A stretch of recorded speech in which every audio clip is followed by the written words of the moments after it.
ಸ್ನೇಹಿತರೆ, ನಾನಿವತ್ತು ನಿಮಗೆ ಎಕ್ಸ್ಪ್ಲೇನ್ ಮಾಡ್ತಿರೋ ಮೂವಿ 2018ರಲ್ಲಿ ಬಿಡುಗಡೆಯಾಗಿದ್ದ ನಿರ್ದೋಷ್ ಎಂಬ ಹಿಂದಿ ಭಾಷೆಯ one of the best mystery ಹಾಗೂ ಕ್ರೈಮ್ ಥ್ರಿಲ್ಲರ್ ಚಿತ್ರ.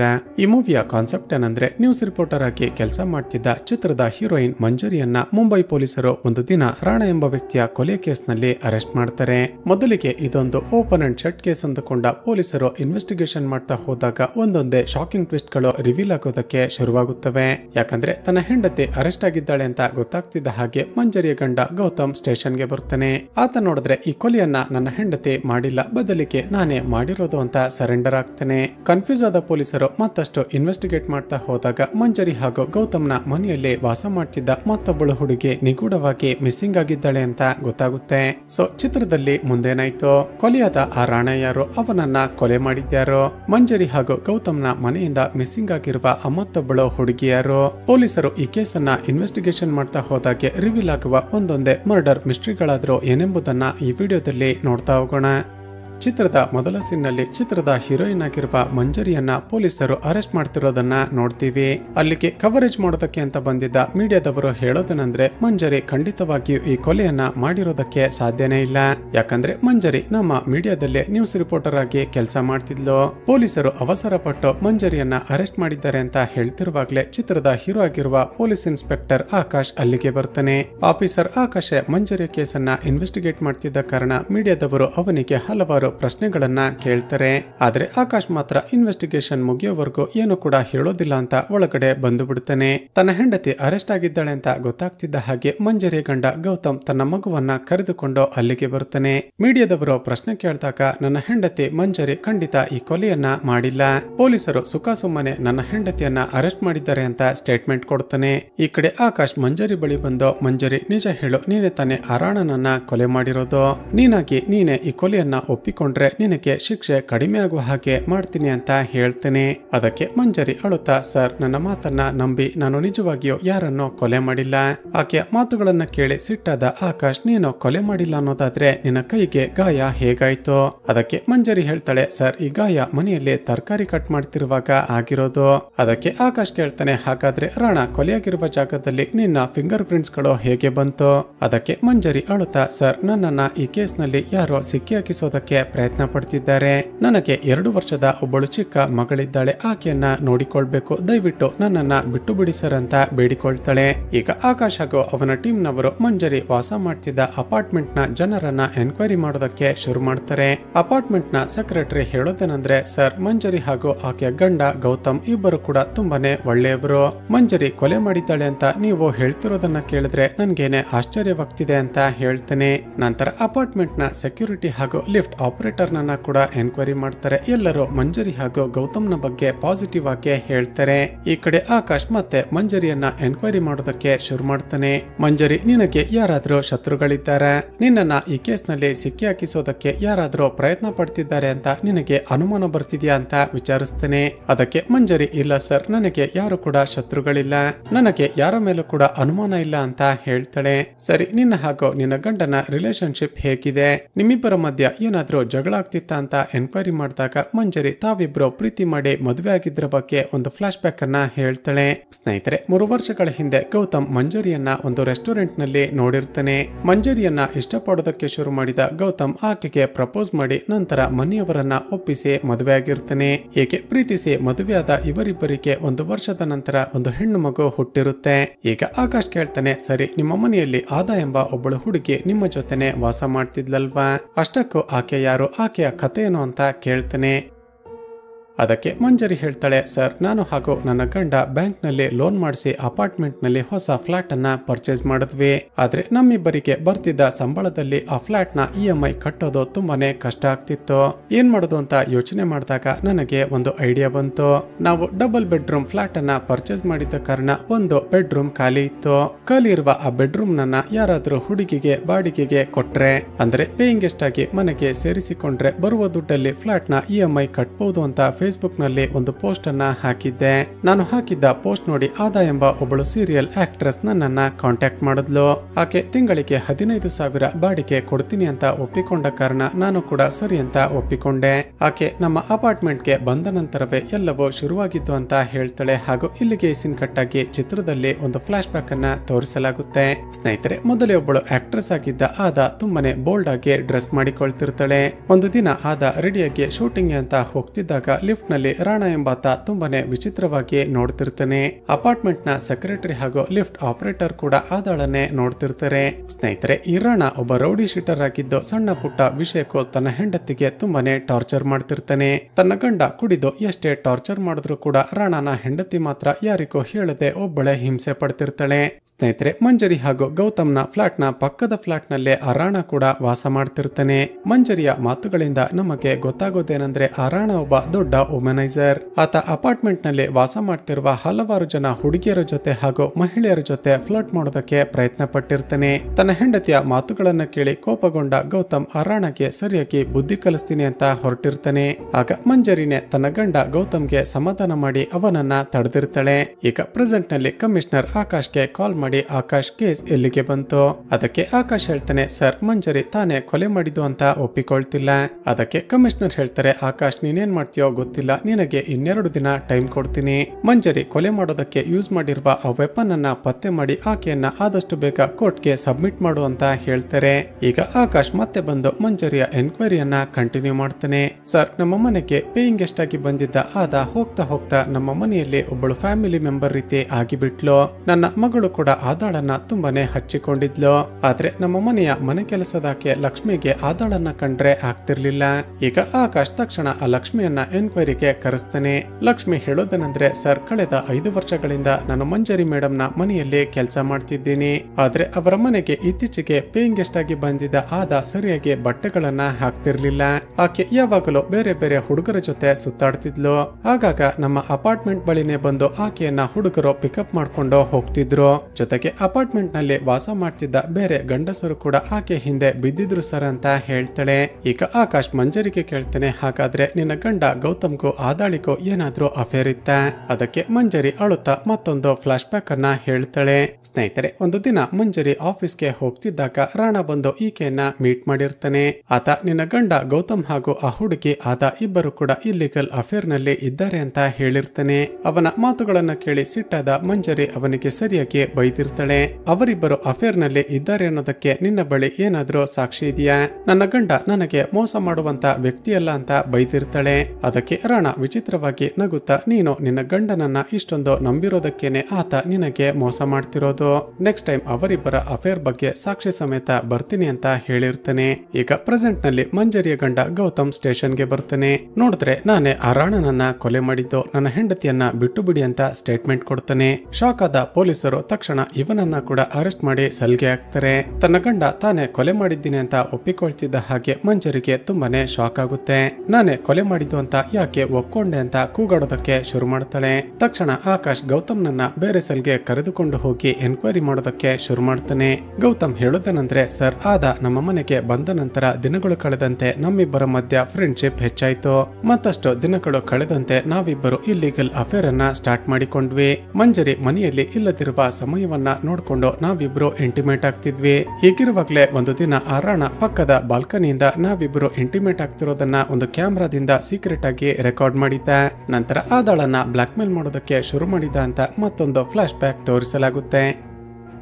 ಆ ದಿನ ರಾಣಾ ಸೀಕ್ರೆಟ್ ಆಗಿ ವಿಡಿಯೋ ರೆಕಾರ್ಡಿಂಗ್ ಮಾಡಿಕೊಂಡ ನಂತರ ಯಾರಿಗೋ ಗೊತ್ತಾಗದ ಹಾಗೆ ಆದಾಳನ್ನ ಮೀಟ್ ಮಾಡಿರ್ತಾನೆ. ನೀನು ನನ್ನ ಜೊತೆ ಕೂಡ ಒಂದು ನೈಟ್ ಸ್ಪೆಂಡ್ ಮಾಡ್ಲಿಲ್ಲ ಅಂದ್ರೆ ಈ ವಿಡಿಯೋವನ್ನ ಎಲ್ಲ ಕಡೆ ವೈರಲ್ ಮಾಡಿಬಿಡ್ತೀನಿ ಅಂತ ಹೆದರ್ಸಿರ್ತಾನೆ.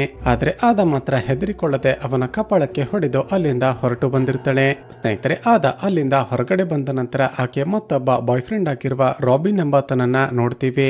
ರಾಬಿನ್ ಮುಂಬೈಯಲ್ಲೇ ಒಂದು ದೊಡ್ಡ ಕನ್ಸ್ಟ್ರಕ್ಷನ್ ಕಂಪನಿಯ ಓನರ್ ಆಗಿರ್ತಾನೆ. ಆ ದಿನ ರಾತ್ರಿ ಆದ ರಾಬಿನ್ ಜೊತೆ ಒಂದು ಪಬ್ ಪಬ್ಗೆ ಹೋಗಿ ಚೆನ್ನಾಗಿ ಕುಡಿದು ಎಂಜಾಯ್ ಮಾಡ್ತಿರ್ತಾರೆ. ಅವಳನ್ನೇ ಫಾಲೋ ಮಾಡ್ತಿದ್ದ ರಾಣಾ ತಕ್ಷಣ ಆಕೆಗೆ ಮೆಸೇಜ್ ಹಾಕಿರ್ತಾನೆ. ನನ್ನ ಜೊತೆ ನೀನು ಇಂಟಿಮೇಟ್ ಆಗೋದಕ್ಕೆ ಒಪ್ಪಿಕೊಳ್ಳಿಲ್ಲ ಅಂದ್ರೆ ರೆಕಾರ್ಡ್ ಮಾಡಿರುವ ವಿಡಿಯೋವನ್ನ ನಿನ್ನ ಬಾಯ್ ಫ್ರೆಂಡ್ ರಾಬಿನ್ಗೆ ಸೆಂಡ್ ಮಾಡಿಬಿಡ್ತೀನಿ ಅಂತ ಥ್ರೆಟನ್ ಮಾಡ್ತಾನೆ.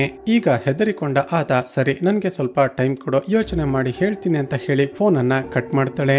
ತಕ್ಷಣ ಗೌತಮ್ಗೆ ಕಾಲ್ ಮಾಡಿ ನಮ್ಮಿಬ್ಬರ ವಿಡಿಯೋವನ್ನ ರಾಣಾ ರೆಕಾರ್ಡ್ ಮಾಡಿದ್ದಾನೆ ಅಂತ ಇನ್ಫಾರ್ಮ್ ಮಾಡ್ತಾಳೆ. ಆಕೆ ಮಾತುಗಳನ್ನ ಕೇಳಿದ ಗೌತಮ್ಗೆ ಒಂದೇ ಸರಿ ಶಾಕ್ ಆಗಿರುತ್ತೆ.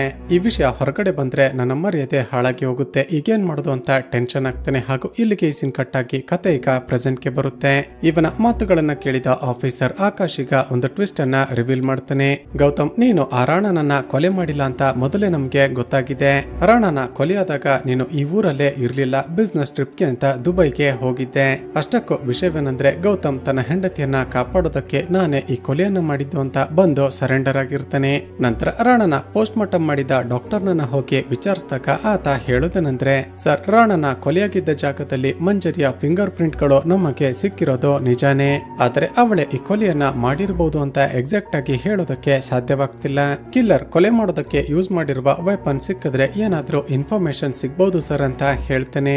ಈಗ ಆಕಾಶ್ ಹಾಗೂ ಅವನ ಟೀಮ್ ನವರಿಗೆ ರಾಣನನ್ನ ಮೋಸ್ಟ್ಲಿ ಆತ ತನ್ನ ಬಾಯ್ ಫ್ರೆಂಡ್ ಜೊತೆ ಸೇರಿಕೊಂಡು ಕೊಲೆ ಮಾಡಿರ್ಬಹುದಲ್ವಾ ಅಂತ ಅನುಮಾನ ಶುರುವಾಗುತ್ತೆ. ತಕ್ಷಣ ಆಕೆ ನಂಬರ್ಗೆ ಕಾಲ್ ಮಾಡ್ತಾರೆ, ಆದ್ರೆ ಆಕೆ ಮೊಬೈಲ್ ಸ್ವಿಚ್ ಆಫ್ ಆಗಿರುತ್ತೆ. ನಂತರ ಆಕೆ ಈಗ ಎಲ್ಲಿದ್ದಾಳೆ ಅಂತ ಚೆಕ್ ಮಾಡಿದ್ರೆ ಆಕೆ ಕೂಡ ಮಿಸ್ಸಿಂಗ್ ಆಗಿದ್ದಾಳೆ ಅಂತ ಗೊತ್ತಾಗುತ್ತೆ. ಮೋಸ್ಟ್ಲಿ ಆಕೆ ತನ್ನ ಬಾಯ್ ಫ್ರೆಂಡ್ ರಾಬಿನ್ ಜೊತೆ ಇರ್ಬೋದು ಅಂತ ಅವನನ್ನ ಹುಡುಕೋದಕ್ಕೆ ಶುರು ಮಾಡ್ತಾರೆ. ಮತ್ತೊಂದು ಕಡೆ ಯಾವಾಗಲೂ ಕುಡಿದು ತನ್ನ ಹೆಂಡತಿಗೆ ಟಾರ್ಚರ್ ಮಾಡ್ತಿದ್ದ ಆ ರಾಣನನ್ನ ಅವನ ಹೆಂಡತಿನೇ ಕೊಲೆ ಮಾಡಿರ್ಬಹುದಲ್ವಾ ಅಂತ ಆ ಆಂಗಲ್ ನಲ್ಲೂ ಎನ್ಕ್ವೈರಿ ಮಾಡೋದಕ್ಕೆ ಶುರು ಮಾಡ್ತಾರೆ. ಆದ್ರೆ ಆ ರಾಣನ ಹೆಂಡತಿಯನ್ನ ಎನ್ಕ್ವೈರಿ ಮಾಡ್ತಿದ್ದ ಹಾಗೇನೆ ಆಕಾಶ್ಗೆ ಕನ್ಫರ್ಮ್ ಆಗುತ್ತೆ ಈಕೆ ತನ್ನ ಗಂಡನನ್ನ ಕೊಲೆ ಮಾಡಿಲ್ಲ ಅಂತ. ಮತ್ತೊಂದು ಕಡೆ ಪೊಲೀಸರಿಗೆ ಆ ರಾಬಿನ್ ಒಂದು ಬಾರ್ ನಲ್ಲಿ ಸಿಗ್ತಾನೆ. ಅವನಿಗೆ ಸರಿಯಾಗಿ ಹೊಡೆದು ಎನ್ಕ್ವೈರಿ ಮಾಡಿದಾಗ ಆತ ಹೇಳೋದೇನೆಂದ್ರೆ, ಸರ್, ಆದಾಳನ್ನ ನಾನು ತುಂಬಾನೇ ಪ್ರೀತಿ ಮಾಡ್ತಿದ್ದೆ, ಆಕೆ ನನ್ನನ್ನ ಮಾತ್ರನೇ ಪ್ರೀತಿ ಮಾಡ್ತಿದ್ದಾಳೆ ಅಂದುಕೊಂಡು ಮೋಸ ಹೋದೆ. ಕೆಲವು ದಿನಗಳ ನಂತರವೇ ಗೊತ್ತಾಗಿದ್ದು ಆಕೆ ಗೌತಮ್ನ ಜೊತೆ ಕೂಡ ಇಲ್ಲಿಗಲ್ ಅಫೇರ್ ನಲ್ಲಿ ಇದ್ಲು ಅಂತ. ಸರ್, ಅಂದಿನಿಂದಲೇ ಆಕೆ ಜೊತೆ ಬ್ರೇಕಪ್ ಮಾಡಿಕೊಂಡು ನನ್ನ ಪಾಡಿಗೆ ನಾನು ಇದ್ದೀನಿ. ಈಗ ಆಕೆ ಎಲ್ಲಿದ್ದಾಳೆ, ಯಾರ ಜೊತೆ ಇದ್ದಾಳೆ ಅನ್ನೋದು ಕೂಡ ಗೊತ್ತಿಲ್ಲ ಸರ್ ಅಂತ ಹೇಳ್ತೇನೆ. ಅದೇ ಸಮಯಕ್ಕೆ ಪೊಲೀಸರಿಗೆ ಆದ ಯೂಸ್ ಮಾಡ್ತಿದ್ದ ಆಕೆ ಮೊಬೈಲ್ ಸ್ವಿಚ್ ಆನ್ ಆಗಿದೆ ಅಂತ ಗೊತ್ತಾಗುತ್ತೆ. ತಕ್ಷಣ ಆಕೆ ಲೊಕೇಶನ್ ಅನ್ನ ಟ್ರೇಸ್ ಮಾಡ್ತಾ ಹೋಗಿ ನೋಡಿದ್ರೆ ಆ ಮೊಬೈಲ್ ಒಬ್ಬ ಚಿಕ್ಕ ಹುಡುಗನ ಕೈಯಲ್ಲೇ ಇರುತ್ತೆ. ಈ ಮೊಬೈಲ್ ನಿನ್ನ ಬಳಿ ಹೇಗೆ ಬಂತು, ಇದು ಎಲ್ಲಿತ್ತು ಅಂತ ವಿಚಾರಿಸಿದಾಗ ಆ ಹುಡುಗ ಹೇಳೋದೇನೆಂದ್ರೆ, ಸರ್, ಒಂದು ದಿನ ನಾನು ಎಂದಿನಂತೆ ಸಿಟಿಯ ಔಟ್ಸ್ಕರ್ಟ್ ನಲ್ಲಿ ಕಸಾಯೋದಕ್ಕೆ ಅಂತ ಹೋಗಿದ್ದೆ. ಆಗ ಈ ಮೊಬೈಲ್ ನನಗೆ ಒಂದು ದೊಡ್ಡ ಬಂಗಲೆಯ ಬಳಿ ಸಿಕ್ತು ಸರ್ ಅಂತ ಅಡ್ರೆಸ್ ಅನ್ನ ಹೇಳ್ತೇನೆ. ತಕ್ಷಣ ಪೊಲೀಸರು ಆ ಹುಡುಗ ಹೇಳ್ತಿರುವ ಸಿಟಿಯ ಔಟ್ಸ್ಕರ್ಟ್ ನಲ್ಲಿರುವ ಆ ಬಂಗಲೆಯ ಬಳಿಗೆ ಹೋಗ್ತಾರೆ. ಆ ಬಿಲ್ಡಿಂಗ್ ಬಳಿದ ಸೆಕ್ಯೂರಿಟಿಯನ್ನ ವಿಚಾರಿಸಿದಾಗ ಆತ ಹೇಳೋದೇನೆಂದ್ರೆ, ಸರ್, ಈ ಬಿಲ್ಡಿಂಗ್ ಓನರ್ ಆಗಿರುವ ರಾಜೇಶ್ ಕೆನಡಾದಲ್ಲಿ ವಾಸ ಮಾಡ್ತಿದ್ದಾರೆ. ಯಾರಾದ್ರೂ ಗೆಸ್ಟ್ ಗಳು ಇಲ್ಲಿಗೆ ಬಂದು ಸ್ಟೇ ಮಾಡೋದಕ್ಕೆ ಬುಕಿಂಗ್ ಮಾಡಿದ್ರೆ ನಾನೇ ಅವರಿಗೆ ಸಹಾಯ ಮಾಡ್ತೀನಿ ಸರ್ ಅಂತ ಹೇಳ್ತೇನೆ. ಆಗ ಆಕಾಶ್ ತನ್ನ ಬಳಿದ ರಾಣನ ಫೋಟೋವನ್ನ ತೋರಿಸಿ ಈ ವ್ಯಕ್ತಿ ಇಲ್ಲಿಗೆ ಏನಾದ್ರೂ ಬಂದಿದ್ದ ಅಂತ ವಿಚಾರಿಸ್ತಾನೆ. ಅದಕ್ಕೆ ಆ ವಾಚ್ಮ್ಯಾನ್, ಹೌದು ಸರ್, ಇತ್ತೀಚೆಗೆ ತಾನೆ ಇವರು ಇಲ್ಲಿಗೆ ಬಂದಿದ್ರು ಅಂತ ಹೇಳ್ತೇನೆ. ತಕ್ಷಣ ಆಕಾಶ್ ಹಾಗೂ ಅವನ ಟೀಮ್ ಒಳಗಡೆ ಹೋಗಿ ನೋಡ್ತಿದ್ದ ಹಾಗೇನೆ ಗೊತ್ತಾಗುತ್ತೆ ಖಂಡಿತ ಅಲ್ಲಿ ಯಾವುದೋ ಕ್ರೈಮ್ ನಡೆದಿದೆ ಅಂತ. ಯಾಕಂದ್ರೆ ಗಾಜಿನ ವಸ್ತುಗಳು ಒಡೆದ ಚೂರುಗಳು ಅಲ್ಲಲ್ಲಿ ಬಿದ್ದಿರುತ್ತವೆ, ಜೊತೆಗೆ ಗೋಡೆಗೆ ಮನುಷ್ಯನ ರಕ್ತ ಅಂಟಿರೋದನ್ನ ಕೂಡ ನೋಡ್ತಾರೆ. ಮತ್ತೇನಾದ್ರೂ ಇನ್ಫಾರ್ಮೇಶನ್ ಸಿಗುತ್ತಾ ಅಂತ ಚೆಕ್ ಮಾಡ್ತಿದ್ದಾಗ ಒಂದು ಟೇಬಲ್ ನ ಕೆಳಗಡೆ ಒಂದು ಪೆನ್ ಡ್ರೈವ್ ಕೂಡ ಸಿಗುತ್ತೆ. ಮತ್ತೊಂದು ಕಡೆ ಸಿಟಿಯ ಔಟ್ಸ್ಕರ್ಟ್ ನಲ್ಲಿರುವ ಒಂದು ಕೆರೆಯ ಬಳಿ ಒಬ್ಬಳು ಹುಡುಗಿಯ ಡೆಡ್ ಬಾಡಿ ಬಿದ್ದಿದೆ ಅಂತ ಪೊಲೀಸರಿಗೆ ಇನ್ಫಾರ್ಮೇಶನ್ ಬರುತ್ತೆ. ತಕ್ಷಣವೇ ಆಕಾಶ್ ಹಾಗೂ ಅವನ ಟೀಮ್ ಸ್ಪಾಟ್ಗೆ ಹೋಗಿ ನೋಡಿದ್ರೆ ಒಂದು ಶಾಕಿಂಗ್ ಟ್ವಿಸ್ಟ್ ರಿವೀಲ್ ಆಗುತ್ತೆ. ಸ್ನೇಹಿತರೆ, ಕೆರೆ ಬಳಿ ಸಿಕ್ಕಿರುವ ಆ ಡೆಡ್ ಬಾಡಿ ಇವರೆಲ್ಲ ಇಷ್ಟು ದಿನಗಳಿಂದ ಹುಡುಕ್ತಿರುವ ಆದಾಳದ್ದು.